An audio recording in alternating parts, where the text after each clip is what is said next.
There's a war going on, but it's not on the battlefield. It's not between countries. It's not even out there in the world. It's happening inside you. Right now.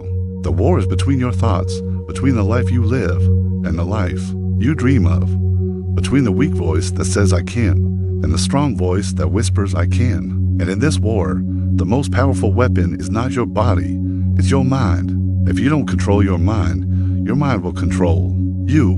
And if your mind controls you, it will limit you. It will lie to you. It will stop you from becoming who you're meant to be. That's why you must take control. Let's go deep. Most people don't realize this, but their thoughts are not facts.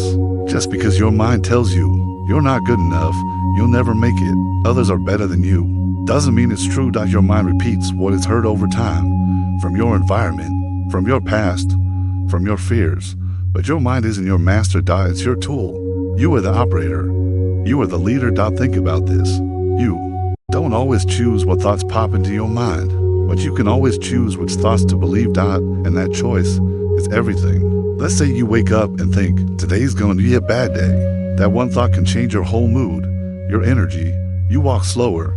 You feel tired. You don't try your best. But what if, instead, you thought, no matter what happens today, I'll handle it? That mindset, it gives you strength. Control your thoughts and you control your feelings. Control your feelings and you control your actions. Control your actions and you control your future. Let me ask you a question. Who do you think becomes successful? The smartest person? The richest? One? The most talented? No. The one who succeeds is the one who controls their mind. The one who says, I may not have it all now, but I will keep going. I may be afraid, but I won't let fear make my decisions. I may fall, but I will rise again. That's the person who wins. You see, controlling your mind is not about being positive all the time. It's about being aware. It's about noticing when your thoughts are trying to hold you back and choosing better ones. It's about reminding yourself, I'm not my thoughts. I am the one who sees them. There's a voice inside all of us. Sometimes it pushes us forward. Sometimes it pulls us back. That voice is shaped by the past, by pain, by failure, by other people's opinions. But guess what? You can train that voice. You can teach it to believe in you. You can teach it to focus, to stay calm, to not give up. It's like going to the gym. You train your body, right? Well, your mind needs training to every time you tell yourself I can. Even when you don't feel it, you grow stronger. Every time you focus on the solution instead of the problem, you grow wiser. Every time you keep going when it would be easier to quit, you become unstoppable. But let's be real, it's not easy. Controlling your mind is one of the hardest things you'll ever do, because your mind is fast. It's loud.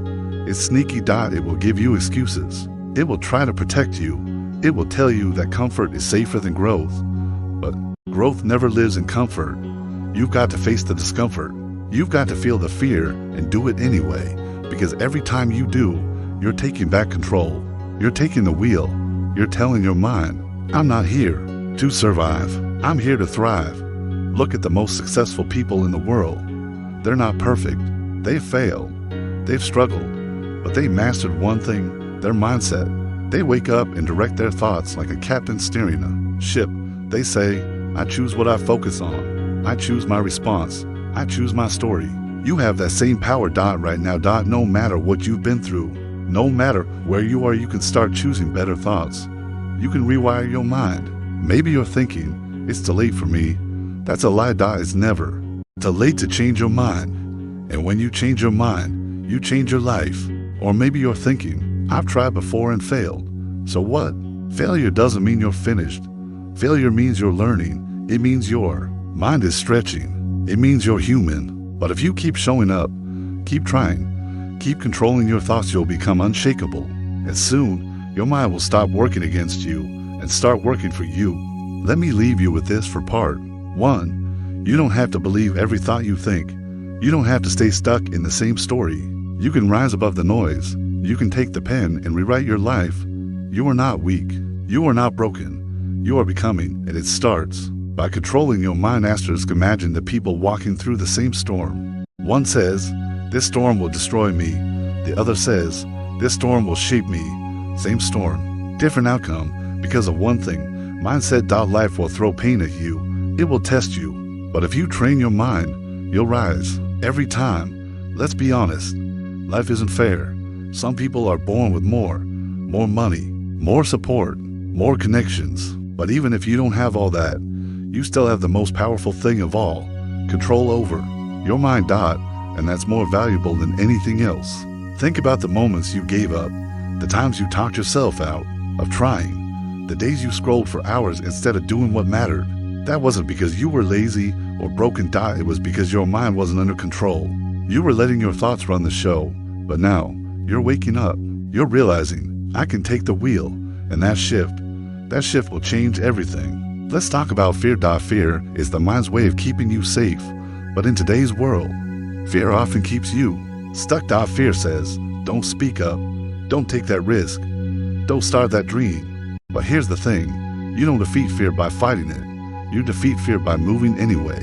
By walking into the unknown and proving to yourself you're stronger than you thought. Because once you act, the fear shrinks. Your mind realizes, wait, we can do hard things. And from there, confidence is built. Now let's talk about focus. One of the biggest problems today is distraction. We're surrounded by noise, notifications, opinions, comparison. And if you don't train your mind to focus, the world will pull you in 1,000 directions. You'll waste your potential chasing things that don't matter. But when you control your focus, you become dangerous. You block out the noise. You lock into your goals. You stop reacting and start creating. That's the power of a focused mind. Let's be real again. Controlling your mind won't happen overnight. You'll still have days when doubt creeps in, when you feel lost, when old thoughts return. But now, you'll be prepared because you know that every thought is a visitor. You don't have to invite it to stay. You don't have to agree with your fear. You don't have to believe your limitations. You can look those thoughts in the eye and say, not today. That's mental strength. You know what else is mental strength? Sitting in silence, breathing, slowing down your racing mind. In a loud world, silence is power. Because in silence, you hear the truth, not the world's truth, your truth. You hear the dream buried beneath the fear. You hear the voice that says, you were made for more. And slowly, you begin to believe it. Let me give you a reminder. You don't have to feel strong to be strong. You don't have to be fearless to move forward. You just have to decide, I'm not letting my mind bully me anymore. From this day on, when a negative thought appears, challenge it. Ask, is this helping me or hurting me? If it's hurting, let it go. From this day on, speak to yourself with kindness. Talk to yourself like someone you love. You're not a failure. You're not behind. You're building. You may not control every thought, but you control your response. You control your story. So write one you're proud of. Decide, I'm no longer my past. I'm no longer my excuses. I'm no longer my old identity. I am new. I am learning. I am growing. So what does a controlled mind look like? It's not someone who never feels pain. It's someone who feels the pain and keeps showing up. It's not someone who never gets distracted. It's someone who notices the distraction and returns to purpose. It's not someone who has no fear. It's someone who moves with fear in their pocket and faith in their heart. That's who you are becoming. Let me end with this. Your life is too valuable to be controlled by doubt. Your future is too important to be run by fear. And your mind is too powerful to be wasted on things that don't matter. So stand tall. Speak life into your thoughts. Choose strength. Every time weakness knocks, choose courage. Every time fear whispers, choose growth. Every time your past calls your name, because the only thing standing between you and your greatness is your mind. So take control and never give it back. If this message woke something up in you, if you felt even a small fire burning your chest, then don't let it fade. Act now. Take 60 seconds, close your eyes, breathe in deeply, and tell yourself, I am in control of my mind. My mind is not in control of me. Do that every day and watch how your life begins